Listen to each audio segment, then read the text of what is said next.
أعوذ بالله من الشيطان الرجيم.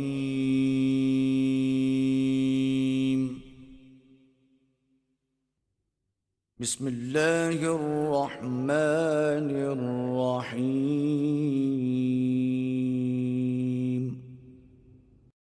وَإِذْ قَالَ رَبُّكَ لِلْمَلَائِكَةِ إِنِّي جَاعِلٌ فِي الْأَرْضِ خَلِيفَةً قَالُوا أَتَجْعَلُ فِيهَا مَن يُفْسِدُ فِيهَا وَيَسْفِكُ الدِّمَاءَ وَنَحْنُ نُسَبِّحُ بِحَمْدِكَ وَنُقَدِّسُ لَكَ قَالَ إِنِّي أَعْلَمُ مَا لَا تَعْلَمُونَ وَعَلَّمَ آدَمَ الْأَسْمَاءَ كُلَّهَا ثُمَّ عَرَضَهُمْ عَلَى الْمَلَائِكَةِ فَقَالَ أَنبِئُونِي بِأَسْمَاءِ هَؤُلَاءِ إِن كُنتُمْ صَادِقِينَ قالوا سبحانك لا علم لنا إلا ما علمتنا إنك أنت العليم الحكيم. اللهم صل على سيدنا ومولانا محمد. اللهم صل على سيدنا ومولانا محمد وعلى آله وصحبه وبارك وسلم. اللهم صل على سيدنا ومولانا محمد. ونصلي ونسلم على سيدنا ومولانا محمد رسوله النبي الأمين المكين الحنين الكريم الرؤوف الرحيم. أما بعد، أعوذ بالله من الشيطان الرجيم. بسم الله الرحمن الرحيم. إذ قال ربك للملائكة إني خالق بشرا من طين فإذا سويته ونفخت فيه من روحي فقعوا له ساجدين فسجد الملائكة كلهم أجمعون. صدق الله العظيم. اللهم صل على سيدنا ومولانا محمد وعلى آله وصحبه وبارك وسلم. اللهم صل على سيدنا ومولانا محمد وعلى آله وصحبه وبارك وسلم. الصلاة والسلام عليك يا رسول الله وعلى آلك وأصحابك يا سيدي يا حبیب اللہ. اللہ تبارک و تعالی وحدہ لا شریک کا بے پایہ فضل و کرم اور احسان و انعام ہے کہ جس نے باعث تخلیق کائنات رحمت للعالمین شافع روز جزا حضور سیدنا محمد مصطفیٰ صلی اللہ علیہ وآلہ وسلم کے مبارک وسیلہ سے ہم سب کو دولت ایمان عطا فرمائی. اللہ تبارک و تعالی کما حقہ ہم اس دولت کی قدر کرنے کی توفیق عطا فرمائے. سیدنا آدم علیہ السلام کے واقعہ کے حوالے سے کل ہم نے یہ عرض کیا تھا کہ اللہ تبارک و تعالی وحدہ لا شریک نے تمام فرشتوں کو یہ حکم دیا کہ وہ سیدنا آدم علیہ السلام کو سجدہ کریں، اور اس پہ ہم نے ایک مشمل جو ہے وہ قائم کیا تھا، اور آج جو ہے وہ اس کا جواب جو ہے وہ قرآن و حدیث کی روشنی میں انشاءاللہ ہم عرض کرنے کی کوشش کریں گے. یہ عام طور پہ یہ کنسیپٹ جو ہے وہ اب دیا جاتا ہے کہ غیر خدا کو سجدہ کرنا جو ہے اس سے بندہ کافر اور مشرک ہو جاتا ہے۔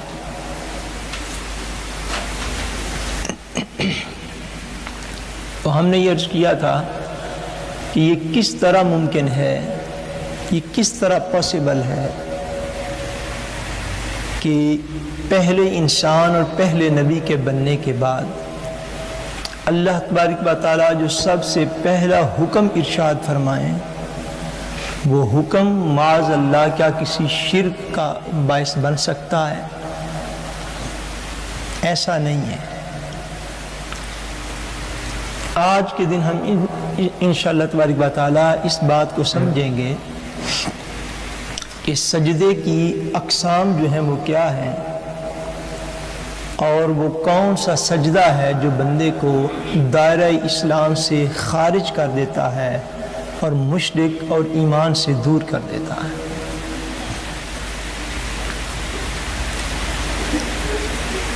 علماء نے، مفسرین نے، محققین نے سجدہ کی کم سے کم 3 قسمیں جو ہیں ان کو بیان کیا ہے۔ سب سے پہلی قسم یہ ہے جس کو کہتے ہیں سجدہ عبادت۔ سب سے پہلے کیا بولیے؟ سجدہ عبادت۔ دوسری قسم ہے جس کو کہتے ہیں تعظیمی سجدہ۔ کون سا سجدہ؟ تعظیمی سجدہ۔ اور تیسری قسم ہے جس کو کہتے ہیں سجدہ توجہ۔ تیسری قسم کیا؟ سجدہ توجہ۔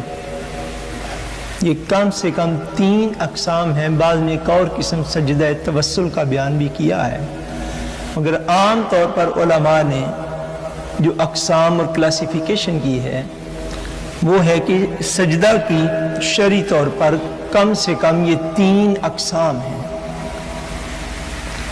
ایک سجدہ عبادت ہوتا ہے، ایک سجدہ تعظیمی ہوتا ہے، اور ایک سجدہ توجہ ہوتا ہے۔ اب اس مقام پر اس بات کو سمجھنے کی ضرورت ہے کہ سیدنا آدم علیہ السلام کو کون سا سجدہ کروایا گیا، وہ سجدہ کون سا تھا، اور شرعی اعتبار سے اس کو کون سا سجدہ ڈکلیئر کیا جائے گا۔ قرآن مجید فرقان حمید نے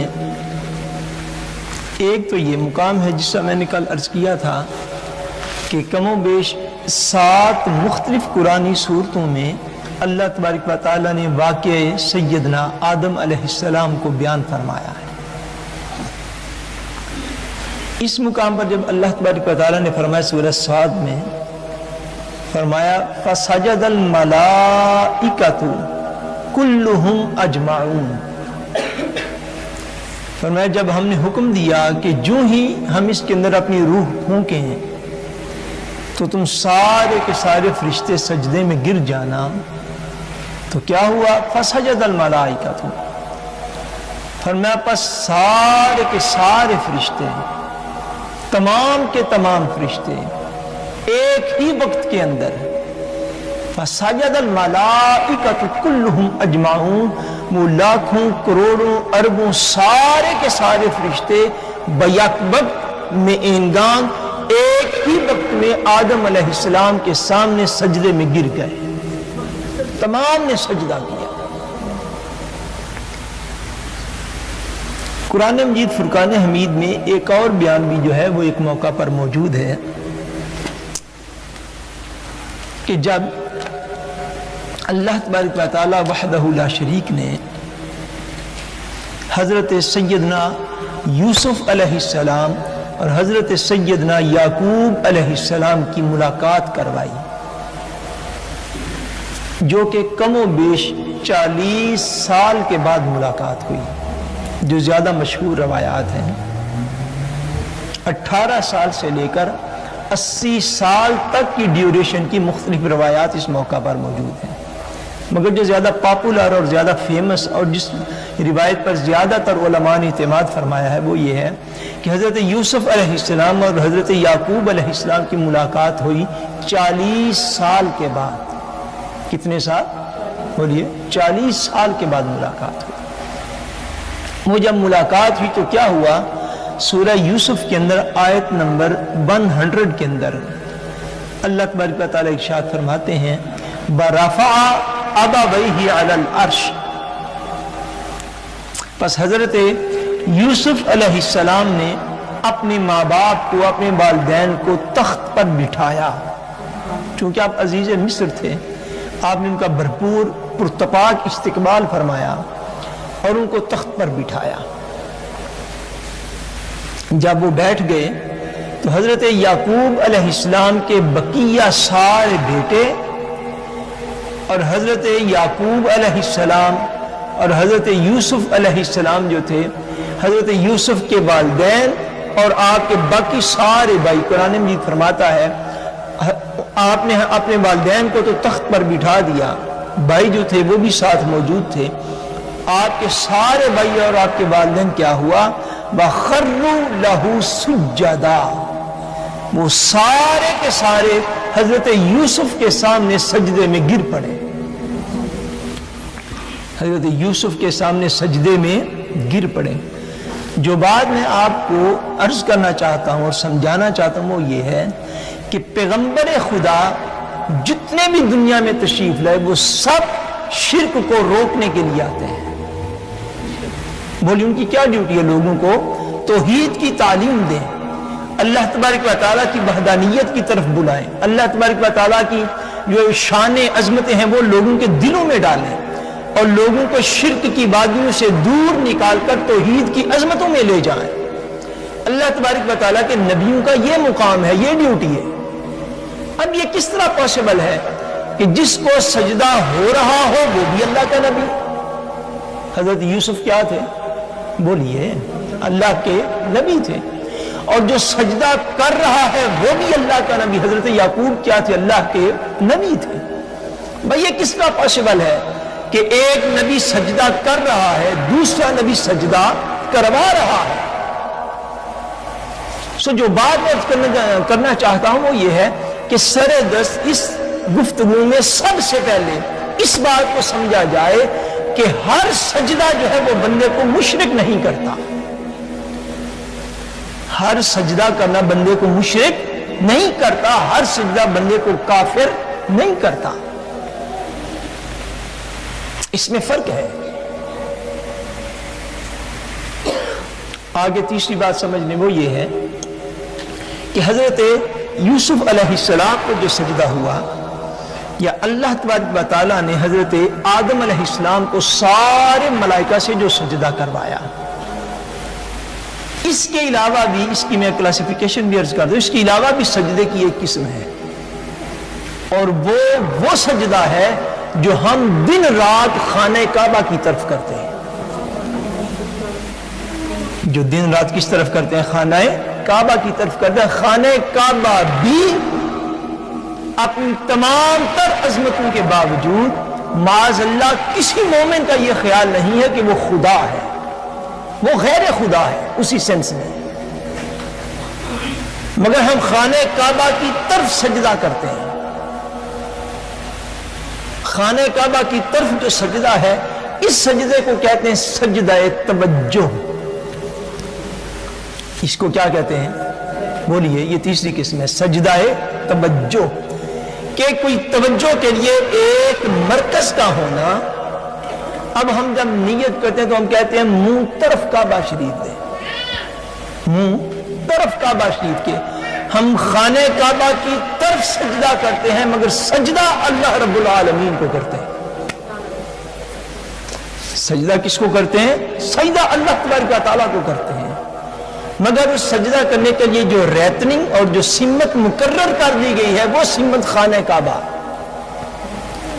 اور اتنی مضبوط سمت ہے کہ جان بوجھ کے اگر کوئی شخص اس کے علاوہ کسی اور طرف منہ کر کے اس کی رب کو سجدہ کرے کہ جو ہر سمت سے پاک ہے، اس کی کوئی سمت نہیں ہے، اس کی کوئی طرف نہیں ہے، اس کی کوئی ریتننگ نہیں ہے، وہ کسی خاص جگہ پہ بیٹھا ہوا نہیں ہے، اس کے جلوے ساری کائنات میں بکھرے پڑے ہیں.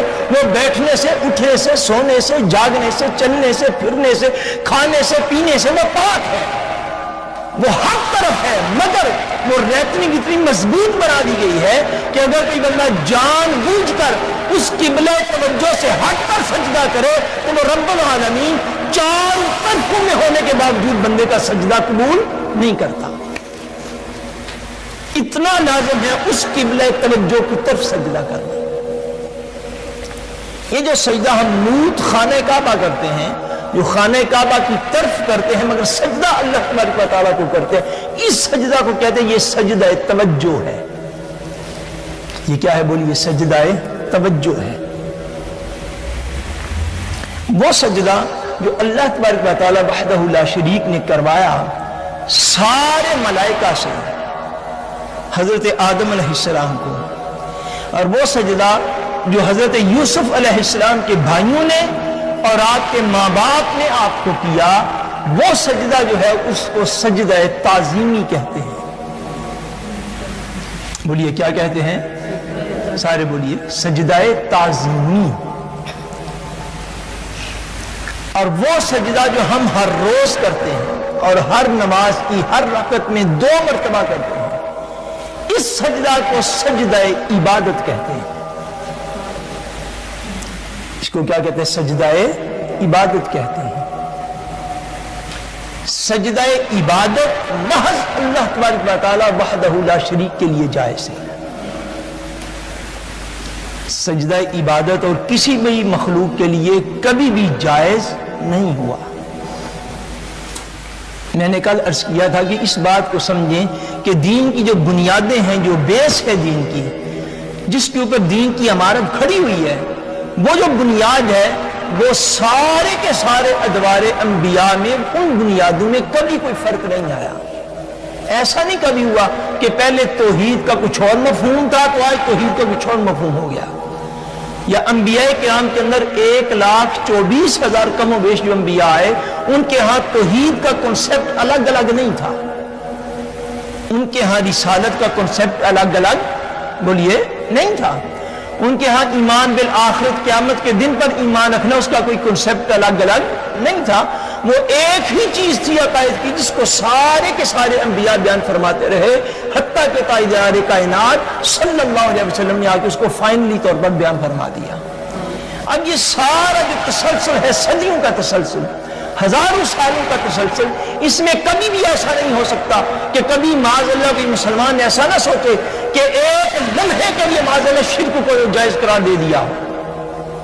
ایسا نہیں کہ ایک لمحے کے لیے کبھی کفر کو جائز قرار دے دیا کہ بھئی حضرت یعقوب و یوسف جو ہے وہ سجدہ کارور کروا لے تو یہ جائز ہو جائے گا. معاذ اللہ ایسا وہ شرک تھا ہی نہیں. اس لیے کہ پہلی ساری شریعتوں میں کم و بیش علماء نے لکھا ہے، علماء انبیاء بنی اسرائیل کے اندر اور دیگر پہلے انبیاء کے اندر سجدہ تعظیمی جو ہے وہ ان کے اندر جائز تھا. سجدہ تعظیمی ان کے اندر جائز تھا، وہ سجدہ تعظیمی کرتے تھے اور شریعت مطہرہ میں اس کی اجازت موجود تھی ان کے ہاں. مگر سجدہ عبادت جو ہے یہ ہمیشہ محض رب العالمین کو کیا گیا. سجدہ عبادت ہمیشہ اللہ تبارک و تعالیٰ کی ذات بابرکات کو کیا گیا ہے. اور وہ سجدہ عبادت کا مفہوم یہ ہے کہ بندہ اس ذات کو رب مان کر اور خالق مان کر اور عبادت کے لائق سمجھ کر سجدہ کرے، وہ سجدہ عبادت ہوتا ہے.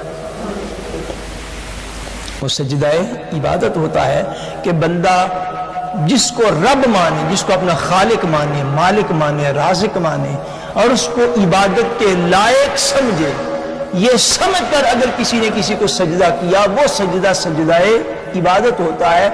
ایسا سجدہ جو ہے وہ کبھی بھی تاریخ میں کسی کے لیے جائز نہیں رہا. ہاں سجدہ تعظیمی جو تھا یہ مختلف شریعتوں کے اندر جائز تھا. جیسے آدم علیہ السلام کی شریعت میں جو جائز تھا تو اللہ تعالیٰ نے پہلے دن ملائکہ سے کروا دیا. حضرت یوسف علیہ السلام کی، حضرت یعقوب علیہ السلام کی شریعت میں، ان کی شریعت میں جائز تھا سجدہ تعظیمی، تو حضرت یوسف کو ہوا اور حضرت یعقوب نے کیا اور آپ کے دیگر بھائیوں نے بھی کیا. یہ سجدہ تعظیمی ہے۔ اب آ جاتے ہیں اس عظیم روشنی کی طرف جس کو اسلام کہتے ہیں، جو دولت اللہ کریم نے ہمیں عطا فرمائی۔ اب اسلام میں سجدہ تعظیمی کا حکم کیا ہے؟ اسلام میں سجدہ تعظیمی کا حکم یہ ہے کہ اسلام میں سجدہ تعظیمی کرنا بھی حرام ہے۔ سجدہ تعظیمی کیا ہے؟ بولیے نا سارے، آپ لوگ تھک گئے ہیں، ابھی تو تیسرا چوتھا دن ہے، ابھی تو مہینہ گزرنا یہاں پہ۔ سجدہ تعظیمی کیا ہے اسلام میں؟ پھر بولیے، اسلام میں حرام ہے۔ اللہ تبارک و تعالی وحدہ لا شریک کے علاوہ کسی کو بھی سجدہ کرنا اسلام کے اندر حرام ڈکلیئر کر دیا گیا ہے۔ اور میں نے جس طرح یہ عرض کیا اقسام میں سے کلاسیفیکیشن جو عرض کی کہ سجدہ عبادت تو ہمیشہ سے حرام تھا اور ہر ایک کے لیے حرام تھا، وہ ملائکہ کے لیے یا دیگر مخلوقات کے لیے، وہ سب کے لیے حرام تھا اور حرام ہے۔ مگر سجدہ تعظیمی جو پہلی شریعتوں میں جائز تھا، بعض انبیاء کرام کی شریعتوں میں جائز تھا، حضور نبی کریم صلی اللہ علیہ وسلم کی امت میں سجدہ تعظیمی کرنا جو ہے یہ بھی حرام ہے۔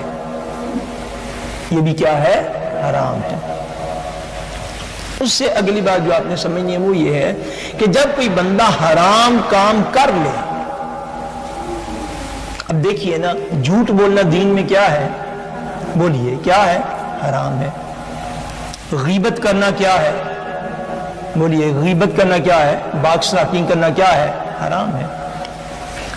اسی طرح بددیانتی سے مال کسی کا لوٹ لینا یعنی چوری کر لینا دین میں کیا ہے؟ حرام ہے۔ ڈاکہ ڈالنا دین میں کیا ہے؟ حرام ہے۔ بدکاری کرنا دین میں کیا ہے؟ حرام ہے۔ شراب پینا دین میں کیا ہے؟ حرام ہے۔ اسی طرح دیگر ناجائز کسی کو قتل کر دینا یہ دین میں کیا ہے؟ حرام ہے۔ یہ سارے حرام ہیں، دیگر بھی کئی حرام جو ہیں وہ موجود ہیں۔ اب جو شخص معاذ اللہ جھوٹ بولتا ہو یا غیبت کرتا ہو، حرام فعل کر لینے سے، یہ مسئلہ شرعی یاد رکھیں، حرام کام کرنے سے بندہ کافر اور مشرک نہیں ہوتا۔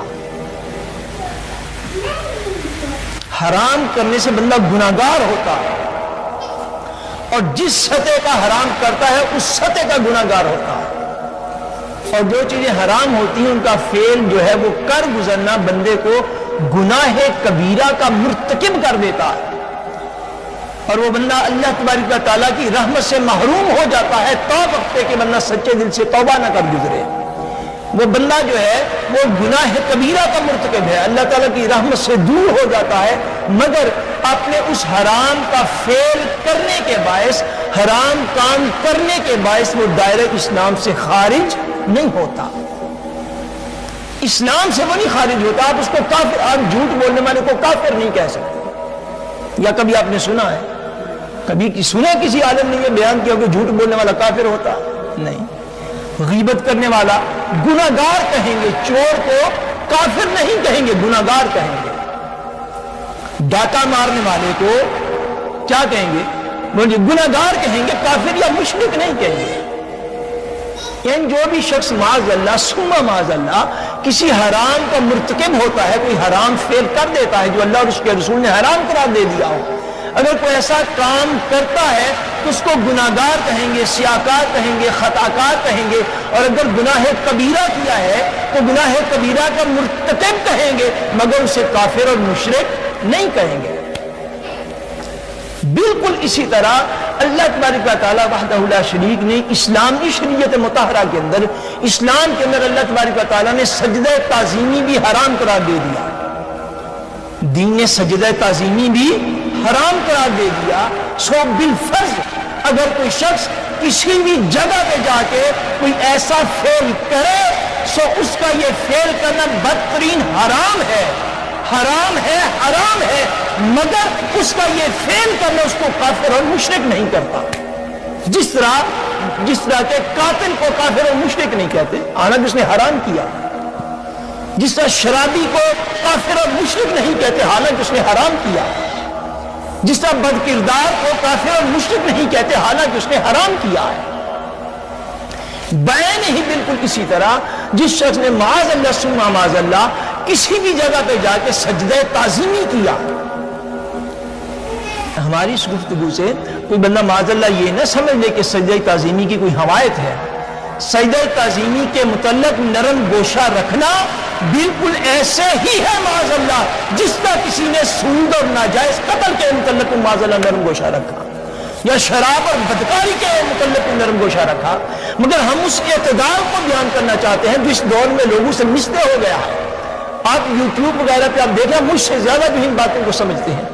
آج دین جیسے بیان کیا جا رہا ہے, جیسے مختلف جگہوں سے ویڈیوز لے لے کے اس کو ویسے کیا جا رہا ہے, اس دین کا نتیجہ یہ نکل رہا ہے کہ معاذ اللہ جس نے اپنی کم علمی کی بنا پر, جہالت کی بنا پر, بیوقوفی کی بنا پر, دین کے علم میں کمی کی بنا پر اگر کسی جگہ پہ سجدہ تعظیمی بھی کیا تو فوری طور پر اس پہ کفر کا فتویٰ آ گیا, شرک کا فتویٰ آ گیا, دائرہ اسلام سے اس کو خارج کر دیا گیا اور فوری طور پہ کہہ دیا گیا نہیں جی یہ تو فلاں جگہ پہ ایسا ہوتا ہے کہ یہ تو دائرہ اسلام سے خارج ہو گئے. ایسا نہیں. میں ذمہ داری کے ساتھ یہ مسئلہ کر رہا ہوں کہ اگر معاذ اللہ کسی نے سجدہ تعظیمی کیا ہو, کون سا سجدہ میں بار بار کہہ رہا ہوں, سجدہ تعظیمی, تعظیماً سجدہ کرنا بھی شریعت مصطفیٰ کے اندر حرام قرار دے دیا گیا اور یہ فعل بدترین گناہ ہے اور ایسا کم بدترین گناہ ہے. حتیٰ کہ آج جب آقا دو جہاں صلی اللہ علیہ وسلم کی سیرت طیبہ کا مطالعہ کرتے ہیں, حضور کی مبارک زندگی کا, تو آپ دیکھتے ہیں کہ حضور نبی کریم صلی اللہ علیہ وسلم کو آپ کی بارگاہ اقدس میں جانور حاضر ہوتے تو جانور آ کر حضور کی بارگاہ میں سجدہ تعظیمی کیا کرتے تھے. آپ پڑھیے احادیث کو, احادیث طیبات کو, کہ حضور کی بارگاہ میں ایک موقع پر کچھ بکریاں جو ہیں وہ بکریاں جانور بکریاں جو ہیں وہ حاضر ہوئیں تو بکریاں جو ہی بکریوں نے حضور کو دیکھا تو بکریوں نے حضور کی بارگاہ میں سجدہ کیا. کئی احادیث پاک آپ کو ملیں گی کہ حضور صلی اللہ علیہ وسلم کی بارگاہ اقدس میں اونٹ حاضر ہوئے تو اونٹوں نے آ کے حضور کی بارگاہ میں سجدہ کیا. اور ایک حدیث پاک جو ہے جس کا میں ریفرنس جو ہے وہ دینا چاہتا ہوں تاکہ مسئلے کی مزید دلائل کے ساتھ وضاحت ہو جائے. ایسا بھی ہوا, توجہ کے ساتھ اس بات کو سمجھیے گا, ایسا بھی ہوا ایک موقع پر کہ ایک صحابی رسول نے حضور کو ہی سجدہ تعظیمی کر دیا. ایسا بھی ہوا. اس کے بعد جا کر تو مسائل جو ہیں وہ حضور نے بیان فرما دی. حدیث پاک میں آتا ہے اور یہ حدیث پاک جو ہے یہ سنن ابن ماجہ شریف کے اندر یہ حدیث پاک موجود ہے, کتاب النکاح کے اندر.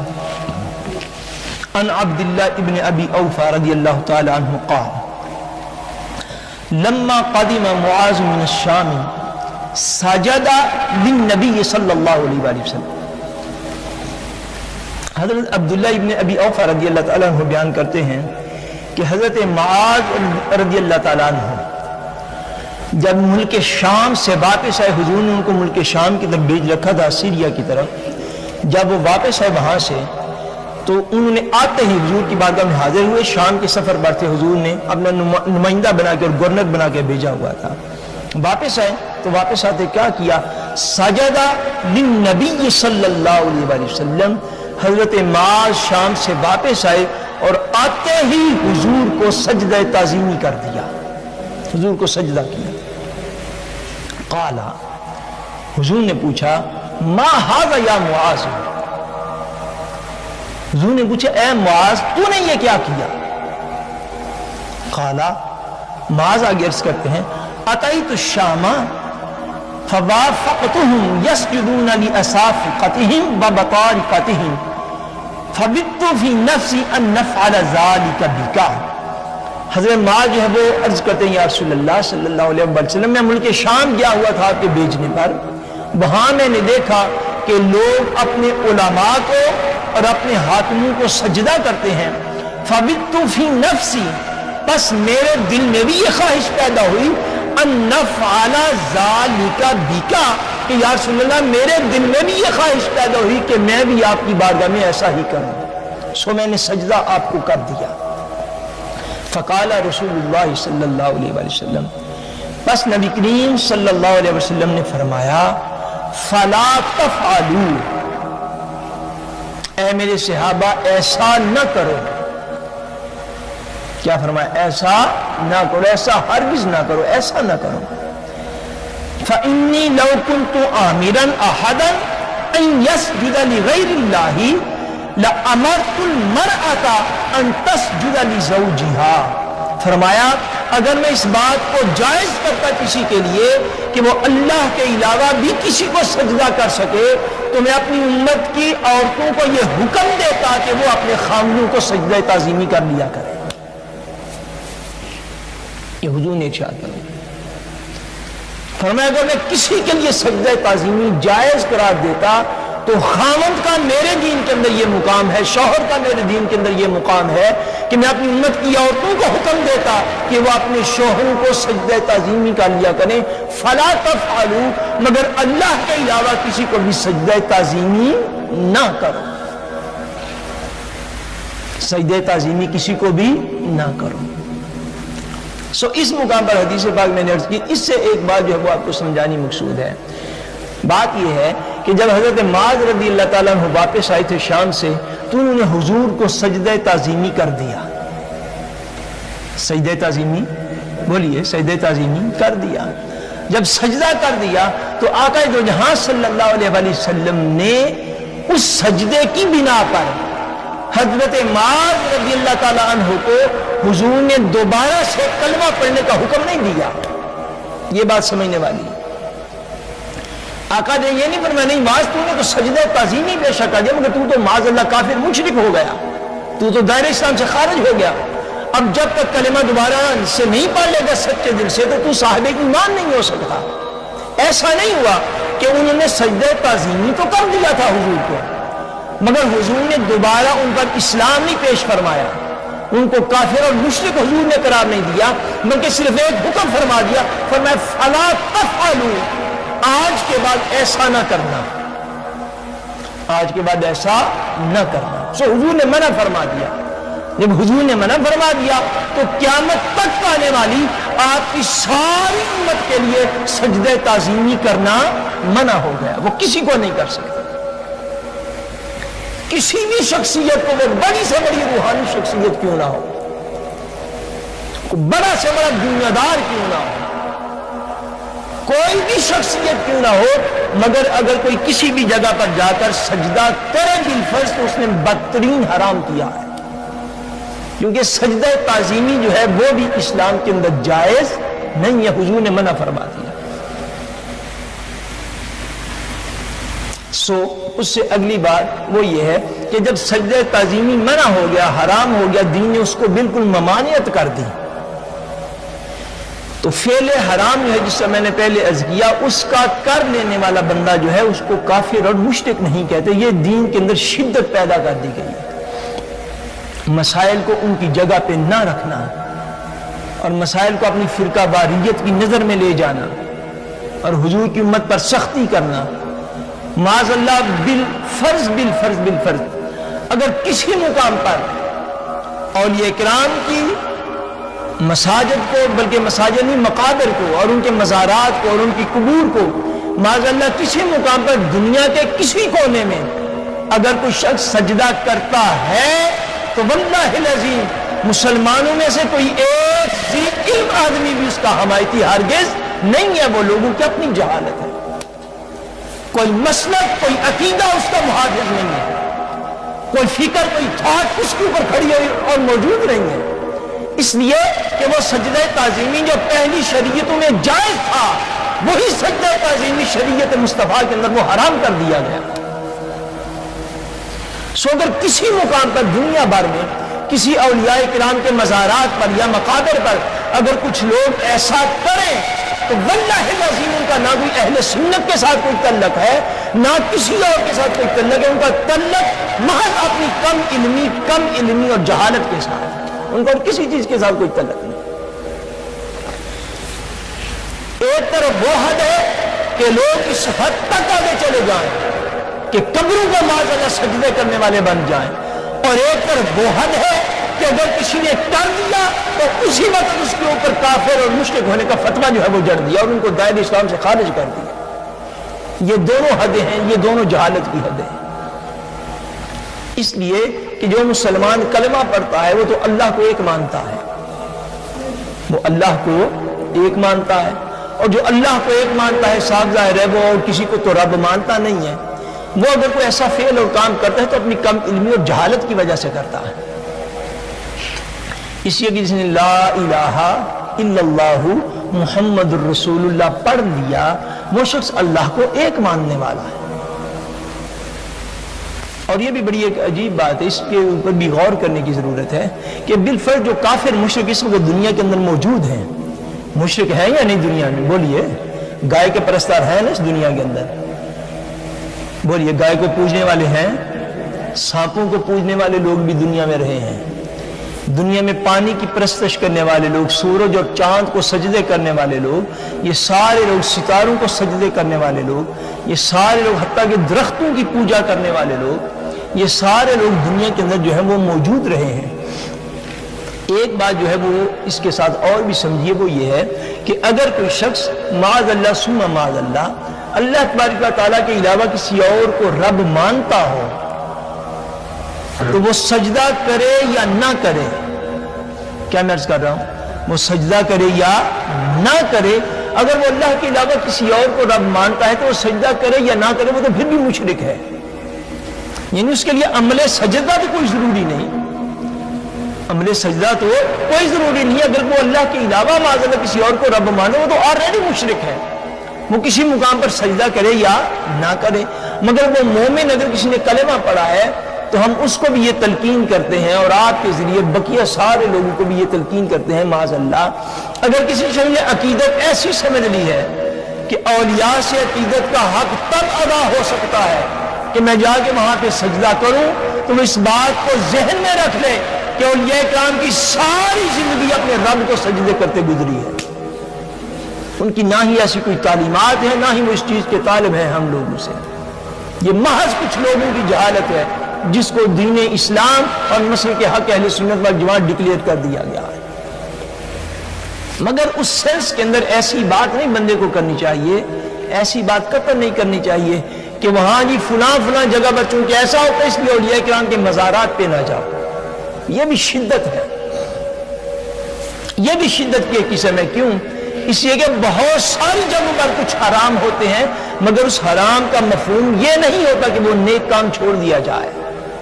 مثلا ہماری شادی بیاہ جو ہوتے ہیں پاکستانی کلچر کے اندر، انڈین کلچر کے اندر جو شادی بیاہ ہوتے ہیں تو وہاں پہ کوئی حرام نہیں ہوتا، بولیے کوئی حرام نہیں ہوتا، کئی حرام کا جو ہے وہاں پہ گزر ہوتا ہے، کئی حرام کام شادیوں میں کیے جاتے ہیں۔ ہمارے دیگر بہت سارے امور ایسے ہماری سوشل لائف کے اندر جہاں پہ حرام کا گزر ہوتا ہے۔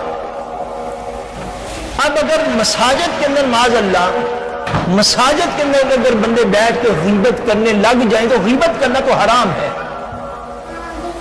بولیے غیبت کرنا کیا ہے؟ حرام ہے۔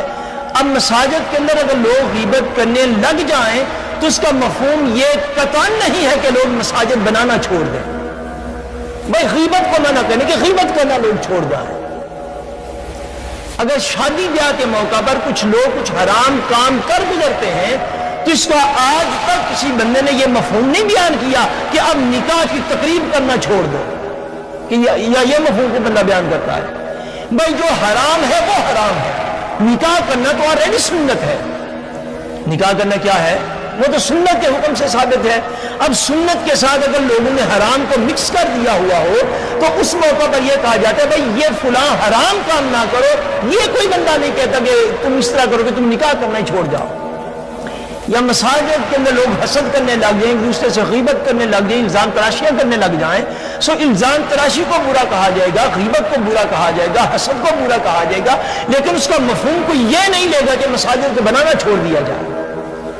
بلا تشبیہ بلا مثال اسی طرح سمجھ لیں، اگر چند لوگ اپنی کم علمی کی بنا پر کسی جگہ پر جا کر سجدے کرتے ہیں اور ایسا فعل کرنا شریعت کے اندر یقیناً حرام ہے، حرام ہے، حرام ہے، مگر اس کا مفہوم یہ قطعاً نہیں ہے کہ اس کی بیک گراؤنڈ میں بیان یہ کر دیا جائے کہ اولیاء کرام کے مزارات پہ نہ جایا کرو۔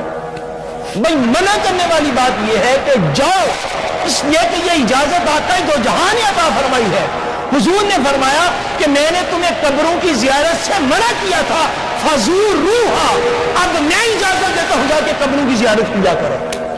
اور حضور خود شہدائے احد کے مزارات پر زیارت کے لیے جایا کرتے تھے اور ان کو زیارت کروانے کے لیے جایا کرتے تھے، اور آقا جو جہاں کے پردہ فرمانے کے بعد صحابہ اکرام وہاں پہ جایا کرتے تھے، صحابہ کے بعد تابعین جایا کرتے تھے۔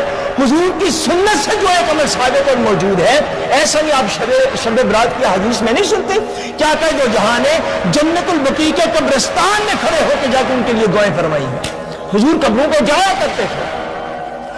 سب سے بڑھ کر اس کائنات میں اگر کسی کا پردہ ہے تو سیدہ خاتون جنت سیدہ فاطمہ الزہرا رضی اللہ تعالیٰ عنہ کا پردہ ہے، اور سیدہ فاطمہ الزہرا رضی اللہ تعالیٰ عنہ بھی حضور کے چچا جان حضرت سیدنا امیر حمزہ رضی اللہ تعالیٰ عنہ کے مزار پر مدینہ منورہ سینٹرم سے لے کر 3-4 کلومیٹر دور احد کے میدان میں جایا کرتی تھی، زیارت کے لیے وہاں پہ جایا کرتی تھی۔ سو ایسا دین کے نام پر ظلم باخدا نہ کیا جائے۔ اگر کچھ لوگ اپنی جہالت کی بنا پر کسی مقام پر ایسے کام کرتے ہیں، اس سے یہ مسئلہ حل کر لینا معاذ اللہ کہ اولیاء کرام کے مزارات شرک کے گڑھ بن گئے، معاذ اللہ یہ کفر ہو رہا ہے، یہ شرک ہو رہا ہے۔ اول تو سجدہ تعظیمی سے بندہ مشرک ہوتا ہی نہیں ہے، وہ حرام کا مرتکب ہے، گناہ گار ہے، اس کو توبہ کرنی چاہیے اور اس کو اپنی جہالت دور کرنی چاہیے۔ وہ تو کافر مشرک نہیں ہوا، لیکن ایسا نہ ہونا چاہیے کہ اگر شادیوں میں ایسے حرام کام آ جائے تو شادی منع نہیں ہے، نکاح تو کیا جائے گا، نکاح کی سرمنی بھی کی جائے گی، بس اس حرام کو درمیان سے نکالا جائے گا۔ مساجد کے اندر بیٹھ کے اگر لوگ غیبت اور حسد کریں تو غیبت اور حسد کو دور کیا جائے گا، مساجد تو پھر بھی بنتی رہیں گی۔ سو اسی طرح اولیاء کرام کے مزارات کا معاملہ ہے۔